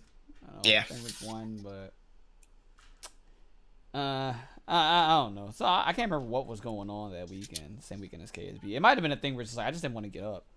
I just didn't want to get up and watch it. That might have been a thing too. I don't know. But outside of KSB, how is it being in a different continent? It was great. Japan's a great place to visit for sure. Things are efficient. 90% of the people are walking. Obviously, the trains is how they get around. Food is good everywhere you go. It's reasonably priced. 7-Elevens are definitely a step up compared to American 7-Elevens. Hell yeah. You can go in the 7-Eleven and honestly eat or drink whatever's in there and be confident that it's fresh or not bad. They're constantly restocking like the food and stuff in the morning and at night. Um, So always- the opposite of America. in a sense, yeah. Like you wouldn't like. I definitely loathe American 7-Eleven food. Like I have no reason to ever get hot food in 7-Eleven. It's Right. an emergency. Like Yeah. if I have no other option, I will Yeah, break yeah. down and get a big That's- bite. That's still a very hard But I option. know that shit is not great for me. Like the moment I'm eating it, I'm like, yeah, I can feel this slowly but surely destroying my body. But I ain't have any Yep. other choice, man. There was no other way.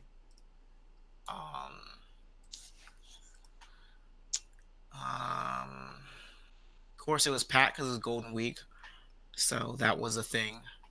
I didn't get to explore Tokyo that much, unfortunately, but I definitely have to go back for that. I pretty much went to Tokyo for a day and just went to Akihabara, and I didn't even get to explore all Akihabara, but I definitely got to see a lot. I definitely got to. I found Hey Arcade, and I only saw Hey Arcade because I happened to look up to the left of me as I was walking down the street, and I saw the sign that said "Hey," and literally it's very easy to miss because it's a very small entrance that leads up to some stairs that leads to Hey Arcade. So yeah, if you aren't primarily looking for it or don't know where it is already, you definitely would miss that arcade. Very big arcade. A lot of all the arcades are big because they're like 4 or 5 floors minimum. Right. So you have your claw games on the first 2 floors. Third floor might be like rhythm game floor. Fourth floor might be like gotcha game floor. So you're talking like, or it could be like FGO or Can Call or whatever else you want to put under that category. Fifth floor is probably like Gundam Versus floor, or fighting game floor. They're all relatively kind of follow a procedure of like the first 2 floors are claw games, and then 3, 4, and 5 could be a mixture of like either rhythm games or rhythm games MOBA Gundam Versus, or MOBA games Gundam Versus, and then fighting games are somewhere in there. So you definitely have a variety of choices to play games in whatever arcade you go to. Same thing with the stores. All the stores primarily are like 3 to 4 floors, but each floor is dedicated to like one department store. So they're all in a building, but they're all separate floors in their different shops on each floor. So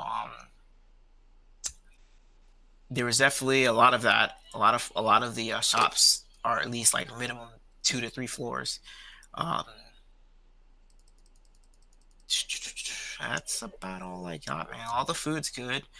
Like I said, anywhere you go, either in the main street, in the back alleys, throw a dart somewhere. Food's good. Food's reasonably priced. I think the most I overall paid, if I don't outside of what I paid when me and JJ ate out Saturday, because we went to like an all-you-can-eat barbecue spot. Outside of that, most of the food that I ate, I paid maybe at the most for like dinner about $7 to $8 Damn. for a meal. I'm talking like, the main dish, a side of rice, and a side of like miso soup or something. Have free water, free green tea. If you wanted to get alcohol or something like that, you can order it. But primarily, all those came with like free alcohol. I wish it was free alcohol. Free green tea or free water, which is like right there in front of you where you're sitting down. All the food's filling. You never feel like you're being cheated out of food. Everything is well worth the price being paid.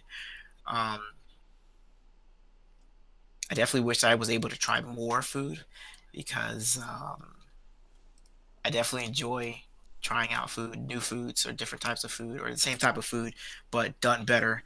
And definitely got a lot of that, where a lot of the food was just really good no matter where you went. Like I said, the 7-Eleven was actually a savior, because I definitely went there for a lot of mornings for breakfast.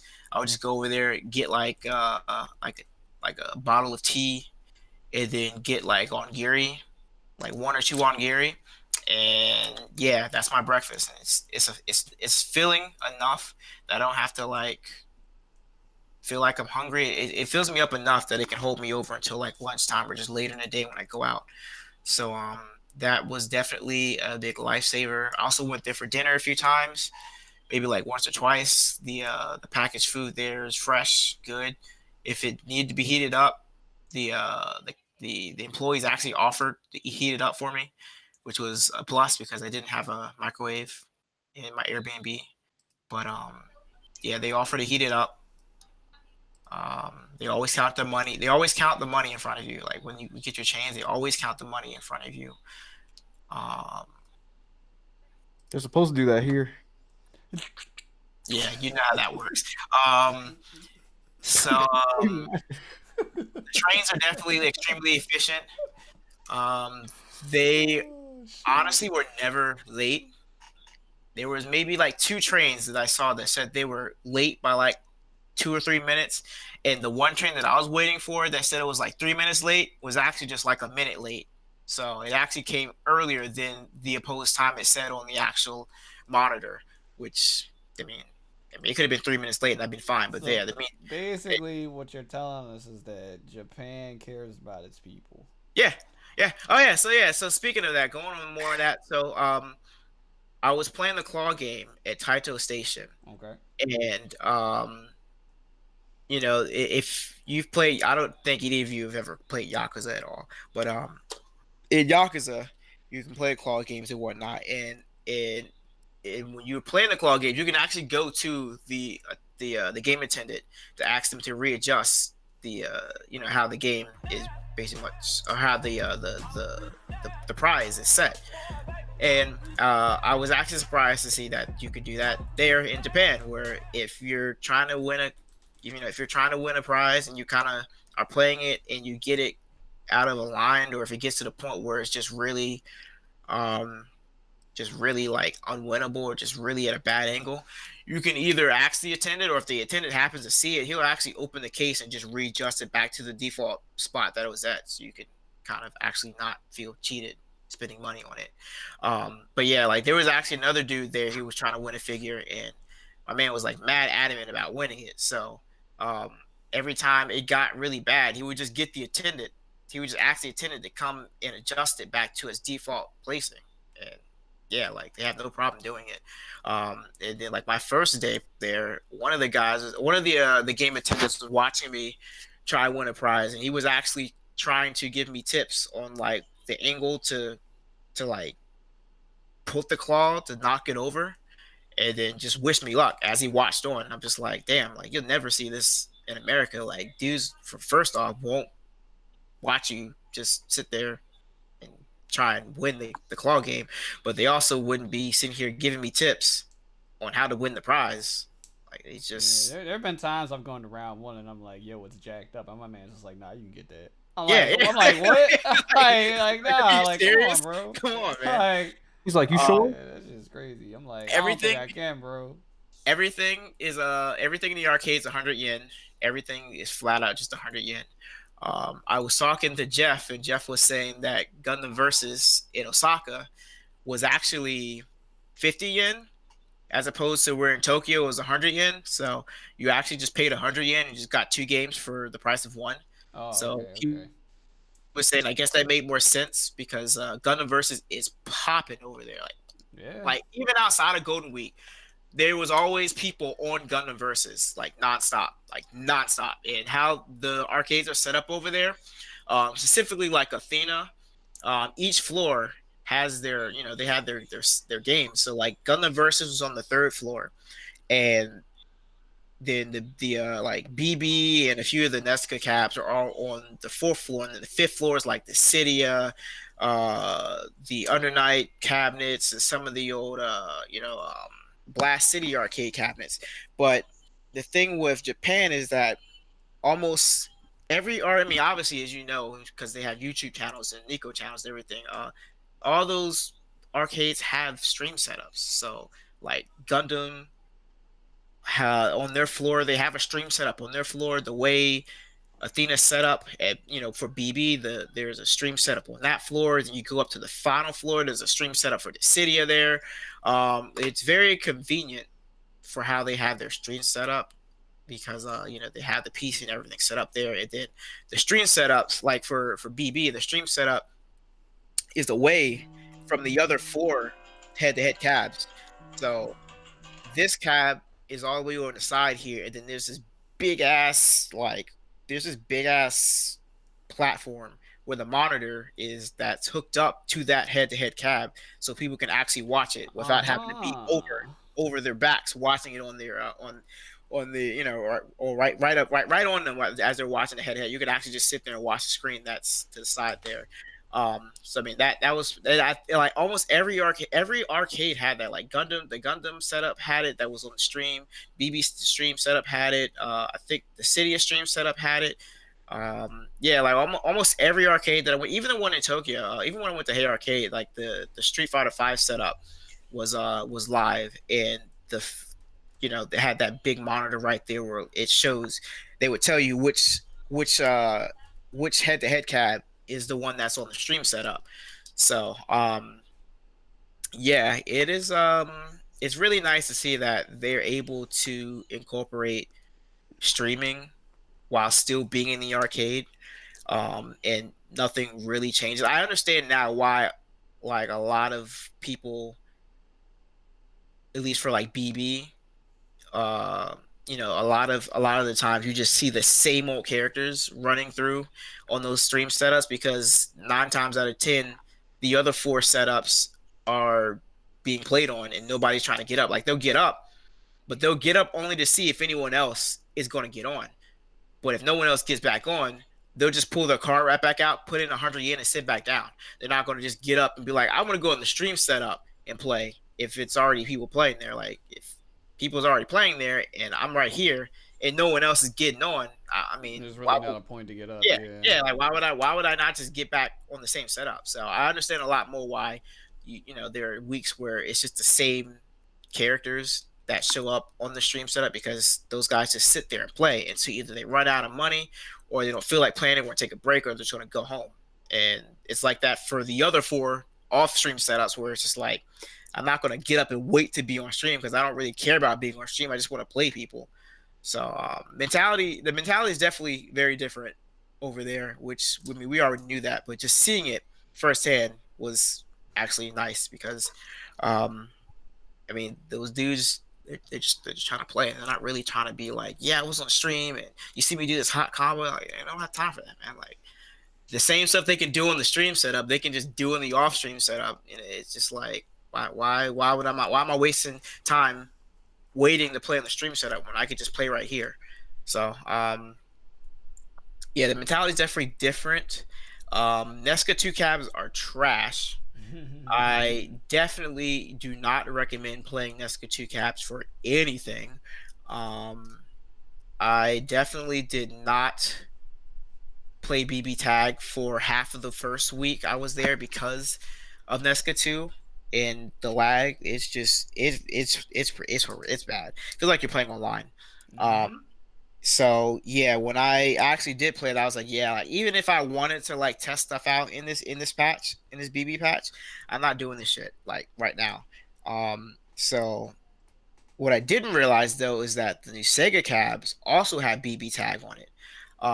And those cabs are actually really godlike because they have a USB port where if you play on pad, you can hook up the USB to, you can hook up your pad to the USB and, you can actually play on your pad on the actual arcade setup. And then there's a headphone jack at the front of the cab too, so you can actually just hook up your headphones and play with sound if you can't hear for whatever reason. And then there's also another USB right next to the headphone jack if you need to charge your phone or I guess charge a controller. So that cab is definitely the future in my opinion. Unfortunately, it only had BB tag, Guilty Gear, and Puyo Puyo on there. But I mean, if BB was on that tag, oh my, if BB was on that cab, that definitely would bring, at least for me, it brought more life back. To me, I mean, because the Nesca 1 cabs were fine. There's definitely nothing wrong with those guys, but the arcade panel is actually raised up a little higher on the Sega cabs, so you're not like slanted down on the Vuelix cabs. Right. But the Sega cabs are actually a little up higher, so that you're not feeling like you're just like a little kid over the panel. It's kind of raised up a lot higher than the Vuelix cabs, which feel like you're kind of like sitting with a arcade stick on your lap, but not really.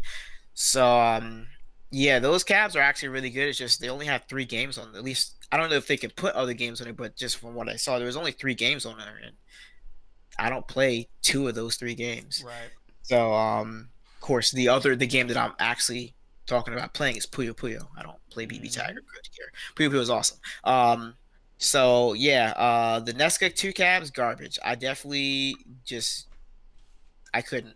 And I felt bad for the arcades that were all like, they all switched over the Nesca 2 cabs because they have all the games on them, like that BB Tag, bunch of the old games. I'm just like, damn, you guys are forced to play on this shit. I would be mad. So yeah, I was definitely thankful that Athena had 5 of the Nesca 1 cabs, and they're primarily dedicated to BB most of the time. So yeah, because I think I think that was the only place I saw Nesca 1 caps. Everywhere else I went that had Nesca caps, they were Nesca 2. And I'm just like, damn, I feel bad for you guys. Yeah, it was like a mass change for them with those, but it's like the idea of playing a streamed game. Hmm. Like, I see where companies are coming from it because they're trying to remove like hardware from the equation, where it's like Yeah, it's accessible by everybody. But yeah. it's just not fucking realistic, man. With the No. way that like internet works and like bandwidth problems and issues and stuff like that, like we'd have to like even with Japan, because I'm sure their network is great over there. Like we're just not there yet. You know Yeah. what I mean? We are just not there yet. I'm not ready to be playing underwater. Like, you know what I mean? Because Yeah. you're already technically playing online, but then you're gonna be like really. Yeah, then playing you online. add you add the Yeah, online. you It's know. like now you're really playing online. Yeah, that shit. I was not a fan of that. So was Skid telling the truth all along? Well, he already said Nezuko 2 was trash, but he was saying that like regular Nezuko was like really bad, dude. Oh no, It's regular like, Nesca actually felt fine. yeah, I won't lie, like there's definitely a little bit of delay to it, but it's Yeah. not unplayable. Yeah, you like I actually didn't have any problem playing on just Nesca 1. Nesca 2, it's definitely It's noticeable. there, yeah. Yeah, it's easily noticeable. But Nesca 1, it's it's kind of like that thing where it's kind of like when Street Fighter 4 was a thing on PS3 and everyone was just like, no, that one frame of lag makes a difference. So everyone switched 360. Like Yeah. if you're Yeah, not really yeah. if you're not playing like super technical character like Viper or someone who really, really, really excels off of one frame links, you're not gonna really tell the difference that much. Yeah, the only time like PS4 hardware issues was a thing was like Marvel, because Yeah. like it was physically like slowing. Yeah, you can literally see it slowing down. Yeah, but And like Street Fighter 4, no, I was one of those people that were like, yo, PS4 is not. You know yeah, what it's I mean? not it's not that big of a serious. deal. Yeah, definitely not that serious. Yeah, but all in all, it sounds like the trip itself was amazing. Oh no, that was great. A great cultural experience. How were the people out there? Like, how do people out there respond to foreigners? So most of them actually don't give two shits. I think they're just used to it now because there definitely were foreigners out there. And I actually tweeted out about how it's kind of weird that me being a black person in Japan and I'm pretty much stick out easily because I'm like the only black person around half the time, like 90% of the time. I definitely saw other like black foreigners, but anywhere I went, primarily were just not black. They did. I was just like I just stuck out. But like I'm on the train. I mean, people will see me. They'll look at me for like a quick second, and then they just go back to looking into their phones or just ignoring me. Like they don't really care. Um, I was actually in the Namco arcade, and I was trying to win a prize, and one of the guys actually, um, he actually just kind of came up to me and just started talking about how the claw game was, just it we just started talking about how the claw game it looks easy but it's not hard, and we just kind of talked a little bit about the claw game and the anime for a bit. He wasn't obviously fluent in English, but he knew enough to kind of be able to converse with me.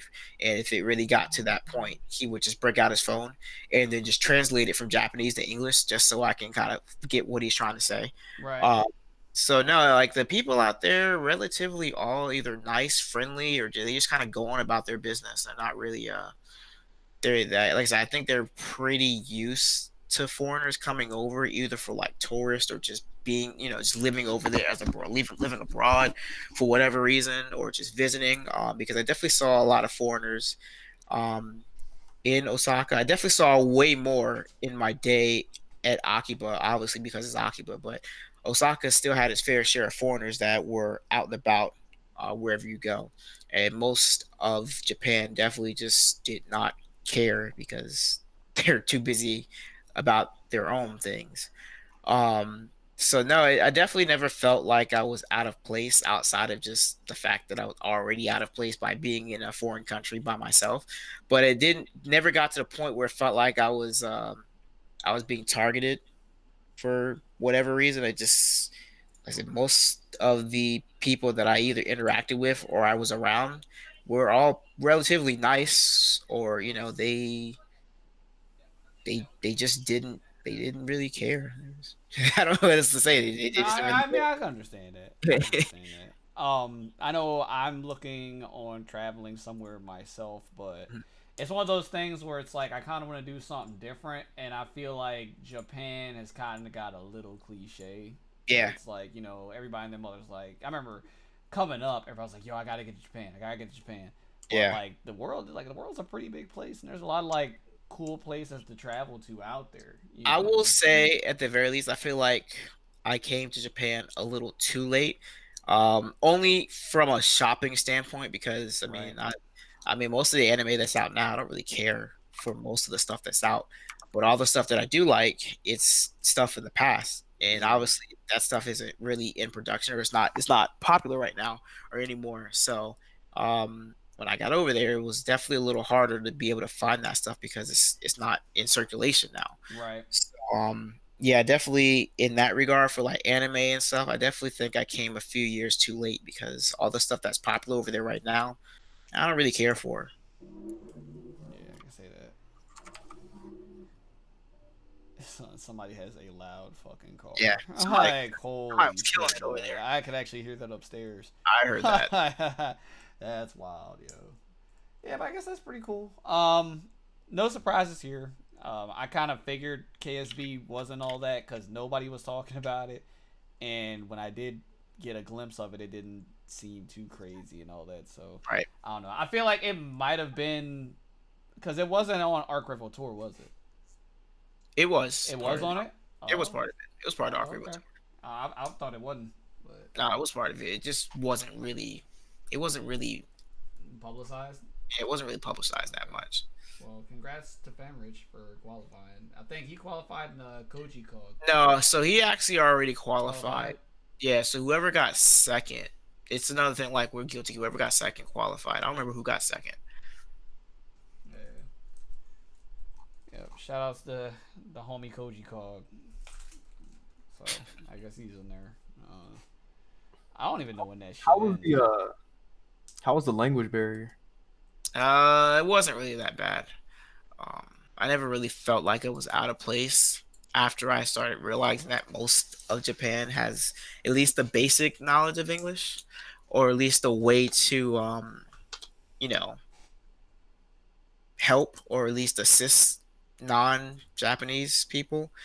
Like all the train stations, they have English text somewhere for like all the train stops. Either by the Japanese text or after the Japanese text, they always have an English side of things. So it's kind of like over here where they say it in English and they just say it in Spanish afterwards. It's kind of like that where they say it in Japanese and just say it in English afterwards. Yeah, most of the stuff, at least that I did, I mean, most of it was pretty straightforward. That you didn't really need the language barrier to really be a big deal. And like I said, it's at least when you're out and about in the stores, most of the employees have some bit of English. They have some basic knowledge of English at least, so they can at least help you out if it really comes to that. That's what's up. That's what's up. I kind of feel like it's probably changed over the course of time because I'm sure there was an instance a while ago where that was a thing, but I feel like enough people travel to that country. Yeah, like I think like, they're pretty used to it now, so they're able to kind of accommodate foreigners, specifically English foreigners who come over all the time. So knowing that, a lot of places that you go eat, if they don't have the English text next to the Japanese text, 9 times out of 10 they probably have an English menu or someone who speaks basic English to kind of explain what is what. Oh, okay. Well, that's pretty cool. Yeah. Did anybody else have any other questions pertaining to that topic? No, that was my main one because that always seems like the hardest part. Nope. No, it wasn't that big. Like my Japanese is definitely not at that caliber that I can at least, talk it. I can read some hiragana, but not, like I couldn't actually talk to you. I couldn't, I can't tell you kanji yet, but like I know like half a hiragana alphabet, but not enough to be like, yeah, I know something. So no, I definitely did all right for somebody who doesn't really have that much knowledge on either speaking Japanese or talking Japanese. Yeah, in this day and age, it's really not super easy, but it's definitely a lot easier than it used to be Yeah. for people visiting. And you got technology. That's another thing. So. Yeah, That is true. it's just a live translate. Yep. Yeah, so I don't know. Good segment. Good segment. I actually forgot to do the weekend recap at the beginning of the episode. It's been so fucking long. Outside of Greg, because he's returned, how about you guys? What did you guys do this past weekend? How many weekends are we talking? Just this past one? I guess we can talk multiple if you had multiple shits going on. Huh? I went and saw Detective Pikachu. Was it last weekend? Yeah, it That was last good. Saturday. Yeah, it was good. It was good. I gave it a like I'm gonna say like a 8. You're gonna say Detective Pikachu is better than Overlord? Yeah, that shit was my, trash. oh my god, dude, No, this shit is That's actually crazy. nuts. I'm gonna need a second opinion. Hold on, I'm going on the net. Yeah, second opinion. Anyways, I mean, yeah, everyone I've seen talk about Detective Pikachu said it was good. really good. I Yeah, really everyone said enjoyed was it. good. From someone who likes Pokemon, and then outside of that, the movie itself was paced really well. Cinematography was great, and the really wide amount of Pokemon they put in the movie was surprising. There was Pokemon in there that I like forgot were a Pokemon, and they showed up, and I was like, damn. Did they put that little ice cream cone in there? Yes, they did. Are you fucking? Yeah, it was there. It was at one of the shops. It's in the background, but it's there. But yeah, saw that. I have a car show this weekend, so Hey, that's cool. I'm going to that. So I will be gone. I will be away for this weekend. But other than that, not much else going on. I was keeping up with Greg in Japan through like secondhand Twitter posts. that's what's up. I almost sent you to buy me something, but Should then yeah, I don't know. I wanted it, but it's kind of I at the didn't- point where like a lot of stuff that you kind of want from there is attainable, like in the States, outside of like Omega crazy shit. Yeah, Yeah, mine, like, mine the was big- just clothes. Yeah, like the biggest thing is definitely like, I guess the biggest plus being in Japan is that all the prices aren't set prices. So if you actually do look around, you can generally find different prices for things that probably would be like 50, 60 here. You could probably find for like 20, 30-ish, depending on what it is in Japan. Right. I mean, obviously, the bigger you go, the more you're gonna pay. But most of the stuff I definitely saw like one figure was like $20 somewhere else, and then like some store has some shit for like $50 of the same figure for like $50. I'm just like, damn, like I feel bad for whoever buys the $50 one if they don't actually look around. Right. Yeah, everything I wanted was all closed. So, but it's all small shops. Hmm. So if you don't buy it from them, Yeah, you don't get it anywhere else. But I wanted like a jacket and then like a shirt. The freaking jacket's like $140, Jeez. but man, it's like Omega Fresh. You see this? I got this shit from Uniqlo. Yeah, killing it. Yeah, this shit not from. I actually checked earlier just because I was gonna see if I can get another one, but it's not. It's Japan. Yeah, Japan only. I'm a little You upset. got the plug over here. Yeah, I'm a little upset, but it's. I mean, it's definitely hot. It's a hot jacket. Just a little upset. Where's this shit at? EJ. Weekend Shit. recap, buddy. Since we're going back, Endgame, fire. Oh yeah, I forgot about we that. did never talk about Endgame. That shit was fire. Fan theories suck. I spent a lot of that weekend watching people try to dissect the movie and find shit that wasn't there, and that was interesting. It's a fucking movie. Like I It can't makes stand when sense. people. But the thing is, it's like whether a movie makes sense or not, it's a fucking movie. Like it's not real. So why are we, you know what I mean, trying to bring reality into something that's a fucking like fiction anyway?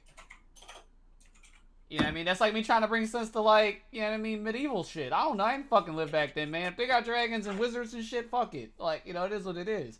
I'm not gonna go and debunk it. It's like, well, you know, he couldn't cast a spell on this dude because there was a mirror there and you gotta refract your magic through the mirror realm to get to him. Like, no, man. It's like the dude that used magic on, man. Like, he used magic on him. Yo. Magic Bang. You know, that shit's crazy, yo. People are reaching, man. It was a good movie. Why can't we just say it was a good movie? All right? If it's not for you, fine. I understand. But 90% of the people that saw that film enjoyed themselves. I'm sure there were haters. I'm sure. But everybody I talked to liked the film. Even people that weren't fans of fucking Marvel films. So, I don't know. Yeah, that was a pretty interesting weekend. Just seeing all that. Everything else was pretty chill. Nothing crazy. Yeah. My weekend. The last 2 past weekends, I really haven't done much outside of watch Game of Thrones. That's I don't even want to talk about that. I'm kind of good on it. I kind of wanted to end just to be done with it. You know what I mean? But I'm getting a lot of Bleach vibes from the show right now. It's reminding me a lot of I'm actually Bleach, tired of seeing people bitching and complaining about it, honestly. It's Typically on that last episode, like it wasn't that serious. I just saw earlier, all right, dudes are now trying to they're trying to do a petition for them to just reduce these names. Like, please stop. It's not that serious. But I put it to you the same way I said on Twitter, right? Where it's like, we saw this coming because they were doing short seasons. The last 2 seasons have been short, so we saw this coming, and yeah, we saw it coming, and people are still hurt about it because it's not that we didn't see it coming thing. It's more of a slap to the face because of the investment, the time. It's been over a decade. Like, it's over a decade. That's true, And then this last season, we didn't get it immediately. Like, season 7 came out almost 1.5 years ago, like 2 years ago. So we had to wait 2 years for what they're doing to us now. You know what I mean? 2 years? Yes, it's been a long time. Like, hold on. Let me look at it. Season 7. 2 years. Jeez. Yeah, you're right, actually. Damn. Because I remember I went back home, and they were redoing. HBO was re-showing all of season 6. So it's 2019 now. Season 7 aired July 16th, 2017. It's been like 2 years. Yeah, so it makes you wonder, like, what have you been doing that whole time? That's what I'm saying. You spent 2 years for this, and don't tell me it was all on that fucking CG bullshit. You know what I mean? The writers had to been doing something. Yeah. You know what I mean?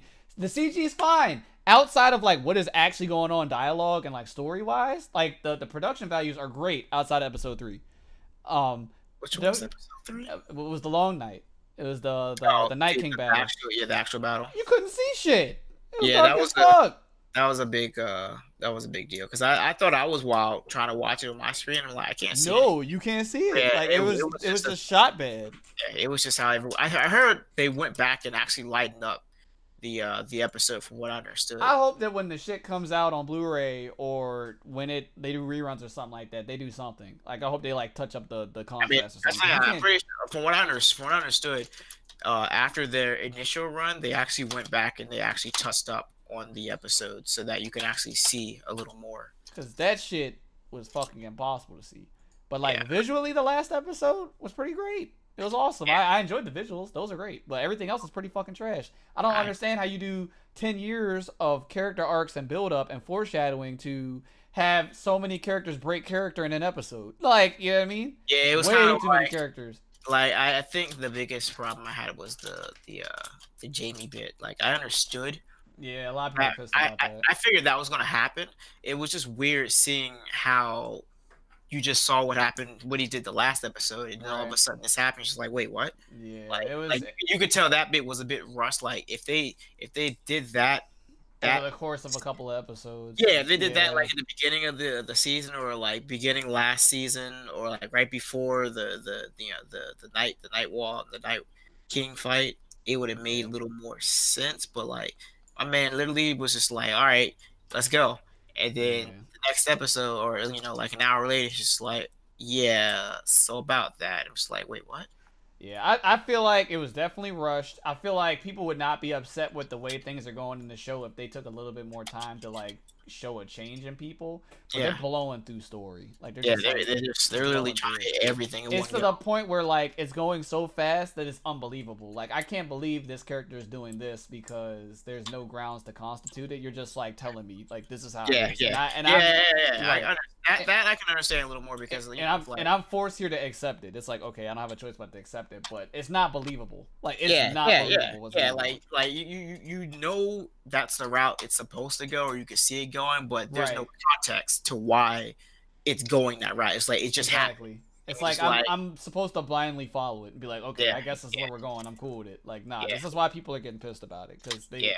It's just I don't know, man. From a casual person standpoint that doesn't look that deep in, it's definitely a switch for them. Like that I can understand. But like if you've been following it for that long, you understand why it's happening, but you don't agree with why it's happening because you know you can tell it's just being rushed and it's being rushed in a bad way. But yeah, outside of that, outside of me with Thrones and shit, I had a part of myself cut out of me yesterday. What was going on with that? That's pretty cool. Yeah, so I went through surgery yesterday and I had an ingrown hair removed. Oh. That was infected or some shit like that. I don't know. But it was funny because the dude that was operating on me, well, I chose to stay awake during the operation. I chose not to take any type of sedative or anything. So what they did was they had to numb the area that they were going to surgically remove. And then after they did that, they would do, you know, all the cutting and stitching and removing and all that shit. So yeah. So the whole time while they're like prepping me, yeah, it was an ingrown hair, right? And over the course of time, it had got infected and it grew. Like it got really big, and then it fucking drained. So like it pussed and leaked and all that, and it got really small again. But the amount, like the area where it happened, the fucking skin had like decayed and shit. So like the skin was dead and all that. And yes, they removed the dead skin. They removed the actual ingrown hair and all that. But yeah, I had to go through surgery for it. So the whole time they're prepping me for the surgery and shit, the fucking dude that's like operating on me, they're like cracking jokes and all that, and you know they have me talking to them and all that. Yeah, I'm getting to that. So I chose to stay awake during the surgery, right? So these motherfuckers like block off the area that they're gonna cut out, and then they put this big ass like drape over my head, and I'm like, all right, cool. So like I can't see anything, and they're like talking to me, and the homeboy is like, yeah. So honestly, I'm gonna keep it real with you. This is probably gonna be the worst part of the entire surgery. We're gonna have to, you know what I mean, numb the area. I'm like, all right, cool. So motherfucker gets this like big ass rod. You know what I mean? He's like, yeah, we're gonna use this to numb you. I'm like, all right, cool. So he's like, yeah, we're going in and 3, 2, and then the nigga like sticks me with the shit. He starts injecting the stuff. It was painful as fuck. Like, you know what I mean? Yeah. Like that shit. I could feel it in my fucking back, right? But like, here's the crazy part. I'm thinking that, okay, you know, they stick me with it. It'll be like a terrible 30 seconds. You know what I mean? They get all the juice out. And then, you know what I mean? They go to town on me, right? My man stuck me like 6 times. Like, he stuck me and like injected me, right? And I'm sitting there taking it for like a good like 15, 30 seconds. And I'm like, all right, it's done. Then he stuck me again. And I'm like, ah! And then he stuck me again. And then he's like talking to his boys that are in there and shit. And he's like, yeah, man. He's like, yeah, he's wincing, isn't he? They're like, yeah. He's like, all right. And he like stuck me again. I'm like, dude, man, so this dude's just like getting pleasure out of sticking the shit out of me. You know what I mean? So like this goes on for like 2 to like 5 minutes of just getting stuck until eventually like I couldn't feel anything. I'm like, all right, cool. You know what I mean? So dude's done. And then the motherfucker's like cutting shit out and like stitching shit, and he's like, you know, talking to me. So these dudes are like, yeah, so I'm thinking about going to see John Wick this weekend. Da, da, da, da, da. And they're just like having a conversation and stuff. You know what I mean? Yeah, that shit was wild, man. Should have put your ass to sleep. Yeah, I don't know. I don't regret it because at least the story came out of it. Like, it is weird. But it was funny because when the shit was done, right? I get up. And the fucking nurse that was in there, she was like watching my vitals or whatever. She's like, yeah, you know, I was watching your heartbeat and your blood pressure and all that. And she was like, yeah, your heartbeat didn't really change when he was like sticking you, but your blood pressure went up 40 points. I was like, damn. He's like, yeah, you could tell it was kind of painful. I'm like, no shit. Like no shit, man. It felt like, how can I explain it? It felt like I was being stabbed and like burned at the same time. Like it was really weird. and it didn't feel like a needle. Like it felt like a blunt object was just like fucking gouging me. Dog. Yeah, I felt that shit like all the way through my body. Like I felt it in my. It's like almost like it was a clean shot. Like he went straight through me. That shit was crazy, yo. But whatever the fuck they injected, like all that, I didn't feel shit for like 3 or 4 hours, and it wasn't until like so I got the operation done around like 2:30. It wasn't until around like 7, 8 o'clock that I started to feel pain, and like I felt that shit in a wave. Bro. Yeah, that's that sounds kind of like when I got my wisdom tooth taken out. Mm-hmm. Homeboy gave me some Vicodin to take, but I haven't took none of that shit. I got a whole vial of that stuff.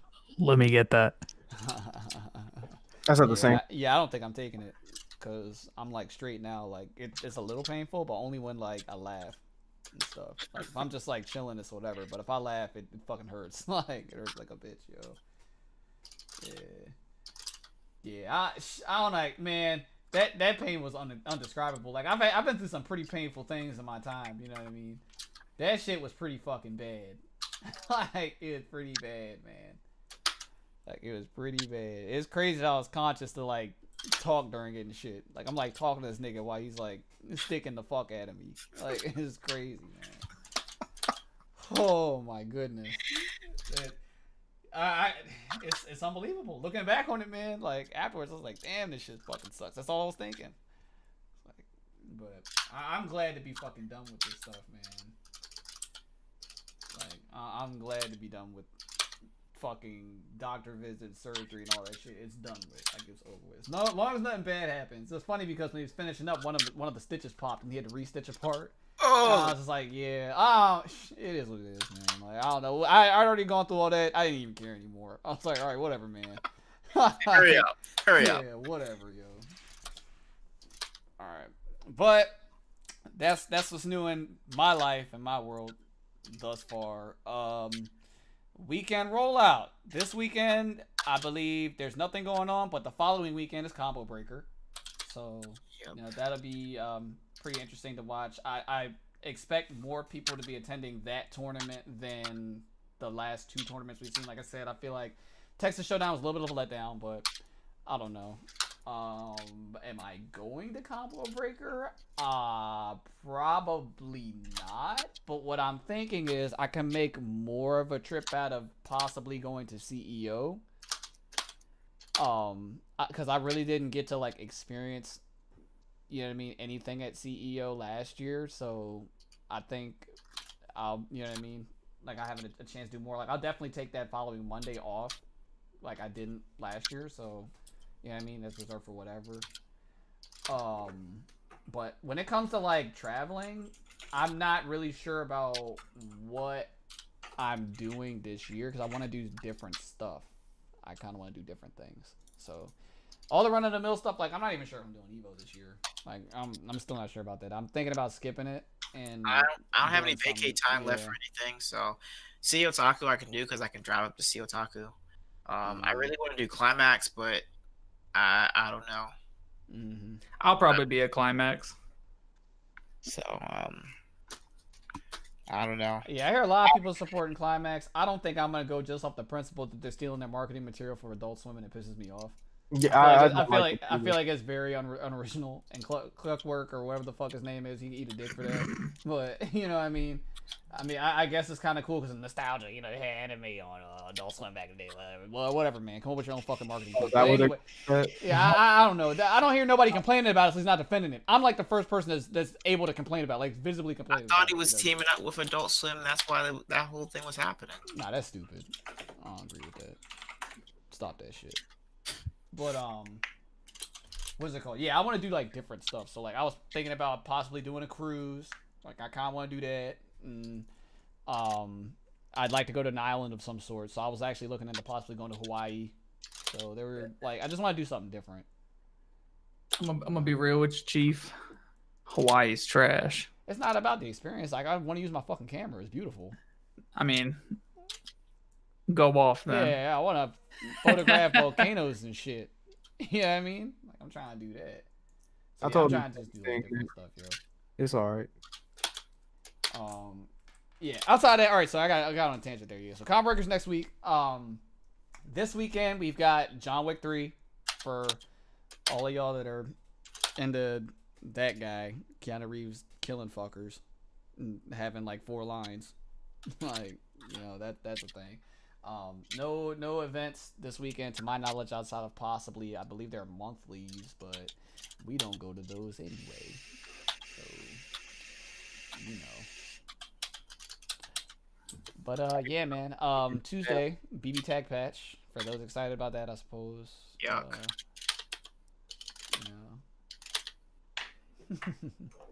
Yeah. Yuck. But that's pretty much it for what's coming out. Do we have any closing remarks from anybody? Anything else anybody wants to talk about?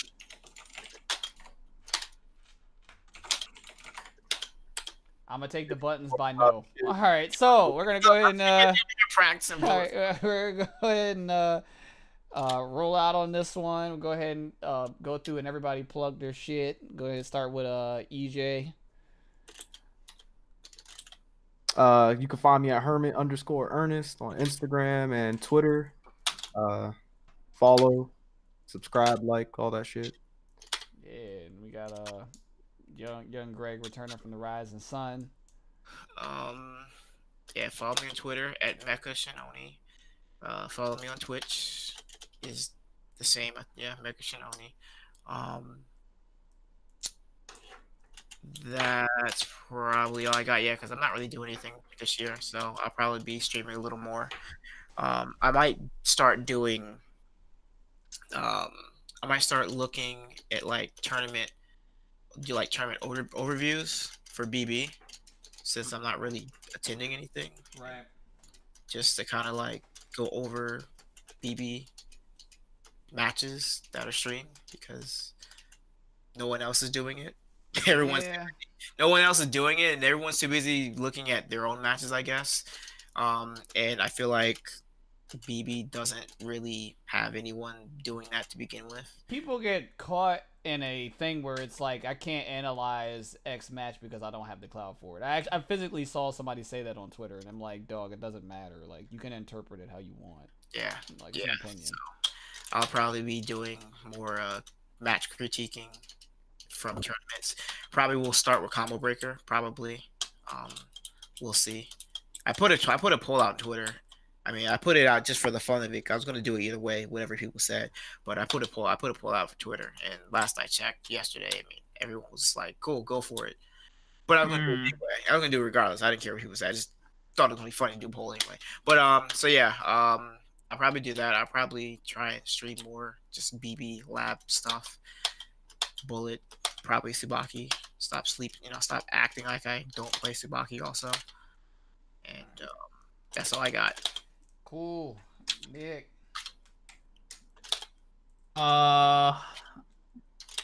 First of all, Greg, is your Tsubaki thing gonna be like Kyle's Tsubaki thing, where? I mean, I played her. I just didn't show people the progression. I played the character. Kyle made like a whole like intro video. You're like, yeah, we're gonna do this, and then it never went anywhere. I was like, yes, yeah, just yes.